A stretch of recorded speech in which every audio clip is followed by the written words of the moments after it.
And I've said he's a good actor. You know, Captain Kirk wouldn't have been that magnetic, electrifying character that now today has billions of fans all over the world without Bill's singular metabolism, his energy. You know, right.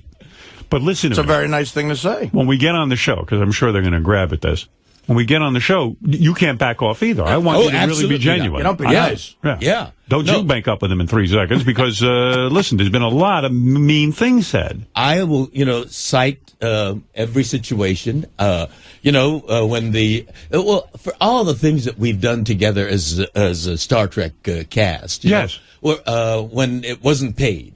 Like Leonard gets a star on the Walk of Fame, we all go there to appear with him and congratulate him and celebrate with him. Or when Gene Roddenberry or Nichelle Nichols gets a star, or some event happens, or somebody throws a party, we're all there except Bill. Bill is the only one who doesn't show up.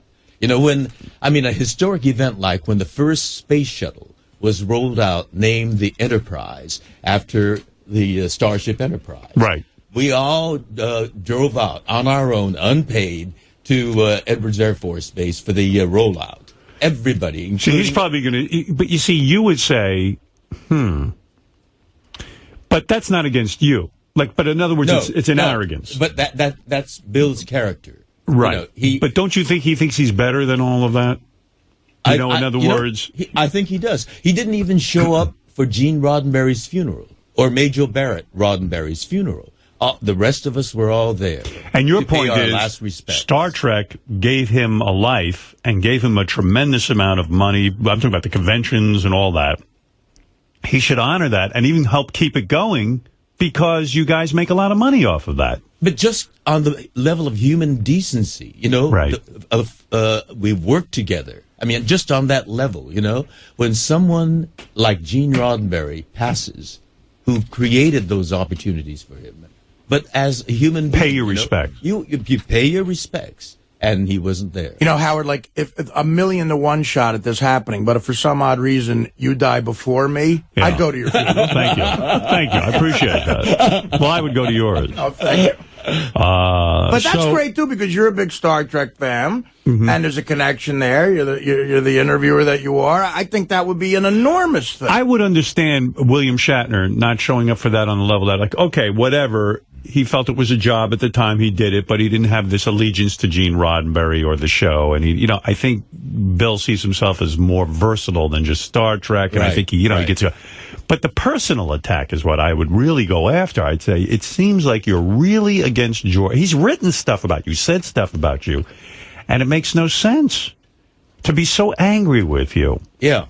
Well, maybe he's a little angry, upset with me because I, in quotes, exposed him by citing these things that I've cited. Right. That he wasn't at Gene Roddenberry's funeral or things like that. How long's the show? An hour? Star Trek? No, the A&E show that Shatner wants you to do. Oh, I think it's an hour. An hour? Yeah. Oh, we could have some fun with that. Really? Well, it's him interviewing someone for a solid hour. Yeah. What the hell does that sound like? Yeah, well. Yeah, you can't walk in there for an hour. No, I'm not going to expose myself phony. to that. I told him, I am not going to expose myself to that. Yeah, you need me there to moderate so that I bring up some really key stuff. Because I told him it doesn't sound like it's going to be a conversation. It's not going to sound like it's fair. Right. You control all the buttons there. I'll expose myself in the bathroom. We will bring in Gene Roddenberry's corpse and let him deal with that. That's right. Yeah, deal with this, fucker. What is the worst thing he's ever said about you? What is the worst atrocity he has committed against you? He really... it's just these snide little niggly picky things that pile up and pile up, like being compared to a horse or my not having invited him. He made a big thing about I would say to him, I'm going to go, Bill, why do you keep saying you weren't invited to George's wedding? George sent you an invitation. Untrue. Yeah. Why keep putting that out there? I will get to the bottom of this. I want to get on this. I don't think Shatner would do it because you're going there. I think he'd be intimidated by that. I think he would be. Even though it'd be a huge story for him. No, I think he's desperate. He will definitely want... I mean, come on. Yeah, but kidding. He will be at a disadvantage. It's going to be decent. It's going to be truthful. It's going to be fair. Right. I mean, listen, and we'll have a good time with it. And you're a good interviewer. Yeah. You know how to smell falsehood. Yes, I will not let him off the hook. You won't. No.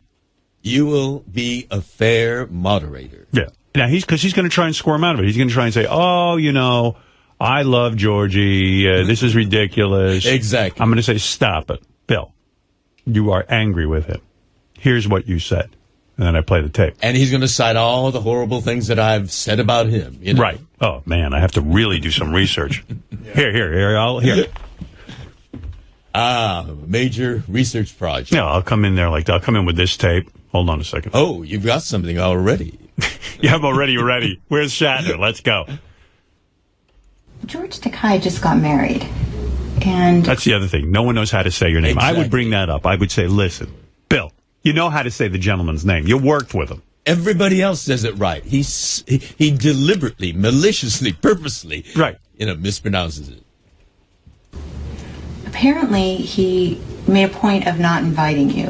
How do you feel about that? Well, the whole thing makes me feel badly. The poor man. There's such a sickness there. It's so patently obvious that there is a psychosis there. I don't know what his original... So now he's called you psychotic. Yep. You're psychotic. There's a psychosis. Sickness. There's a sickness, an illness there. He's now become a medical analyst. Right. Thing about me was I have no idea. I didn't read his book that was printed many years ago, but apparently I didn't let somebody have a close-up. I literally don't know him. I didn't know him very well, honestly. 3 years, you're right. So he wants to be invited to a wedding of someone he doesn't know. He doesn't know you. He doesn't know. But I would say to him, he wants Bill, to come to our wedding. See, I'd stop it right there. I go, Bill, how can you say on television you don't know George? You worked and you did scenes with the man. 30 years we've been, doing conventions together. I don't know the man. Never met him. Like Howard's saying, I've never met Robin. I don't know Robin Quivers. I mean, scenes together. He's stolen scenes from me. Right. And he belittles what you wrote in your book. I'd say, Bill, is it that you just denied him a close-up, or did you go to the director and say, hey, I don't want George having more of a part in this? If you see did you see the Star Trek movie? Yeah, terrific movie. And your character is so fully developed in there and great. It makes you wonder. You got a great sword fighting scene, too. Yes, and everyone cheered during it because they remember the original Star Trek. But it makes you wonder, couldn't they have done that with your character, done more scenes and more character development? With all the rest of us, And you blame Bill Shatner for sort of holding that back, right? Mm-hmm. He wanted more time for himself. That's right. Do you know of instances where certain scripts were written and then actual scenes of you were taken out, like storylines? Well, in Star Trek II, Wrath of Khan, there was a scene where I got my captaincy because I lobbied for it. Right. I had meetings with the writers. Both Roddenberry and Harv Bennett and Nick Meyer. And Nick Meyer was very receptive to it, and he wrote in the scene. Yeah. And when we got to that scene, there's nothing. He's just mumbling the lines, And I went to, Nick was directing, and I said, Nick, nothing's happening in this scene. I'm getting nothing from Bill. And Nick has a whispered conversation with Bill, and we try it again, and the same thing. When you say mumbling, Bill Shatner is mumbling through the scene. He's intentionally ruining the scene. Flat, nothing, Right. And Nick talked to him, and he does the same thing. And I went back to Nick, and, I said, nothing's happening. And he says, I know how to handle it. I'll do it in the cut. And, that's, I trusted him, but I had... The scene was cut out. And you were cut. And the scene was cut out. He handled it in the cut, all right. Yeah. I was trying to go, you're an admiral. Can you imagine? That's and I did write about that in my book. That is the stuff I'm going to bring up. That's grotesque. On our A&E show. Oh. He wasn't putting anything into it. And,